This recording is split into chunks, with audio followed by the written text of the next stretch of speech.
What's up, YouTube? Funnel Doc here. In today's video, I'm going to be going over how to make a 30-day content calendar so you'll know what you should be posting, how you should be posting it, and what you need to think about when you're posting so you can get the maximum engagement and sales. See you inside today's video.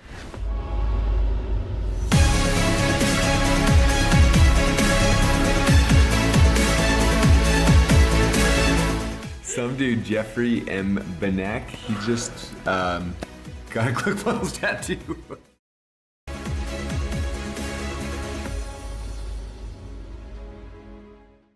What's up, everybody? Funnel Doc here. In today's video, we're going to go over how to make your 30-day content calendar. Now, depending what your offer is, you might want to extend this out and be creating noise ahead of time. Really, 30 days is like the minimum amount of time you need to promote any type of offer.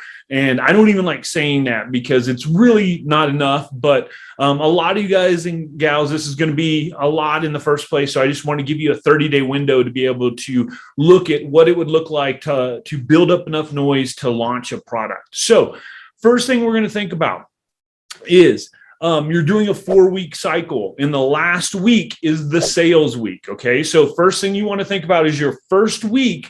What type of post should you be doing? Now, first of all, I recommend going Monday through Friday every day.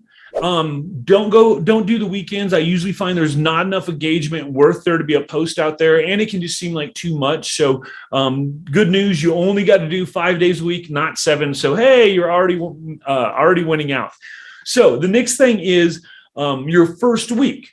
Now you want to think of posts, lives, any type of social media or anything that's going to cause engagement that fits the following criteria. So your first week, you really want to focus on problem awareness type content. This is stuff that's going to make them aware of what the actual problem is. A lot of times your audience, when first starting out or getting to know you, might not even know this problem that exists, or if they know about it, it's like in the back of their mind, but you haven't brought it to the forefront yet, which is what the purpose of this first week is. For instance, like we might be talking about lead in drinking water, where people are like, yeah, I've heard about that. But all of a sudden you come out with all a couple of videos, maybe a blog post, some regular posts that you've taken the time to write, like in Facebook write out, different things like that. All of a sudden now they're like, wow, I didn't recognize that or that. And now they're super problem aware, and that helps them to roll into week 2. So week 2,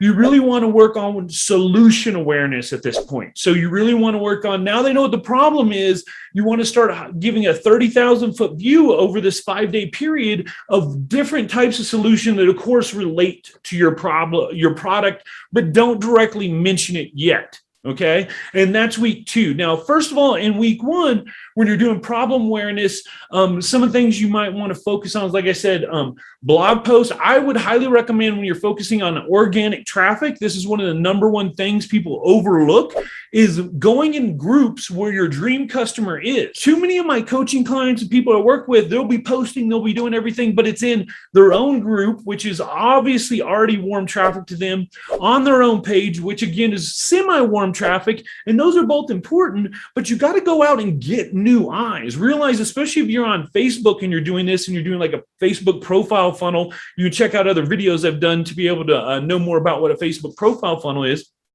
But if you're running that organic traffic ecosystem there, you want to be going out and getting new eyes on you. And the easiest way to do that is to go to other Facebook groups where your dream customers hanging out and create engagement type posts that are going to get them asking questions, thinking about things, going in there and even taking your time to answer and solve problems that are getting a lot of engagement. Maybe there's a post that somebody needed help and you see there's a lot of comments on there.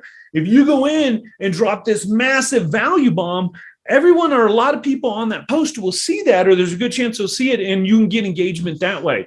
But one of the best things is if you can go in and just do a post of some sort and provide massive value. Remember, the key to when doing any of this as groups is, no, don't spam people, man. Don't be going in there and cold outreach. That really doesn't work that well. The whole purpose of organic is to build and nurture a connection with someone and walk them through the sales process, not just like throw a whole bunch of numbers against the wall and hope that they stick, and play a numbers game. That's not what organic really Good organic is about nurturing your audience and nurturing your potential customer.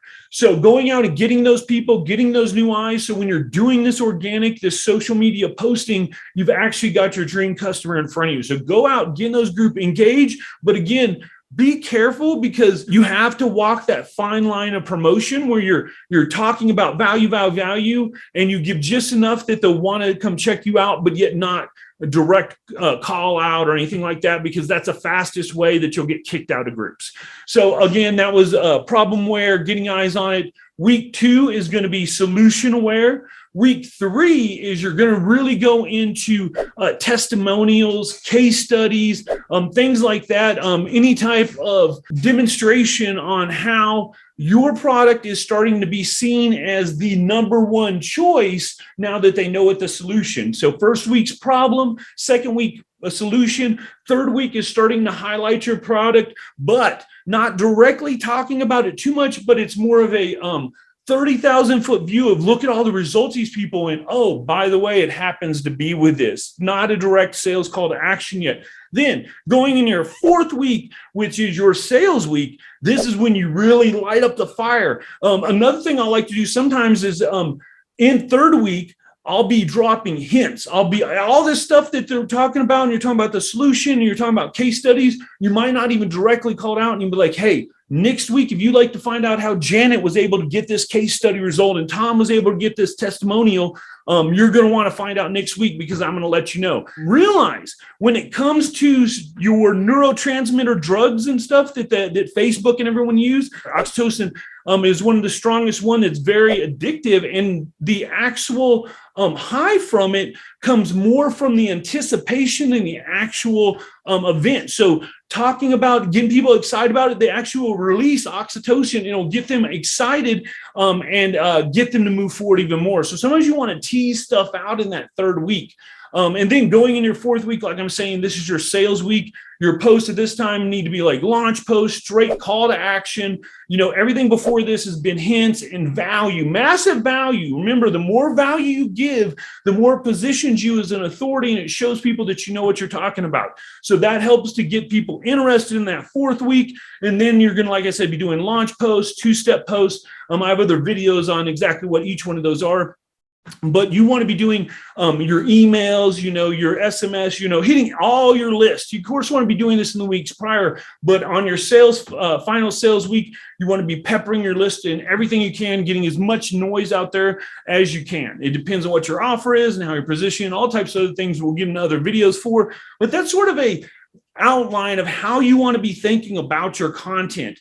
I like to be doing, when I'm really going all out, I recommend people are doing, they're doing a lot of their video. I like to do post type content written in the morning, and then in the afternoon, usually between 10 and 1 Pacific time, I'll be doing some type of live or Instagram story or something like that to help create a video aspect.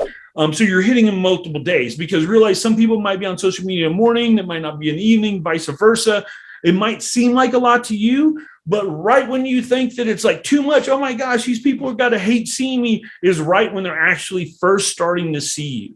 So keep that in mind, that you see it so much, you're over inundated with it, because it's always in your face. But the average person online isn't seeing it that much. And studies show you need a minimum of 7 touch points. Touch points being they see your content or your product, something to help move them forward on the customer journey.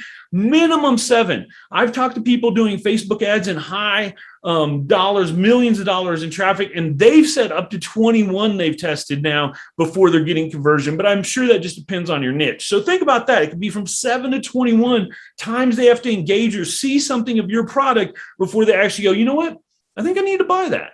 So with that in mind, realize that's the purpose of building up in these stages. And like I said, this is a bare minimum you need to launch. Realistically, you should be looking at a 60 and a 90-day window, building up as much noise and excitement as possible. So when you finally do launch, you've got tons of people just dying like rabid dogs. No offense to anyone like that, but rabid dogs to get that product. So hopefully you like this video. If you did, please hit subscribe, like the video down below, turn on that notification bell to all so you don't miss any of my videos.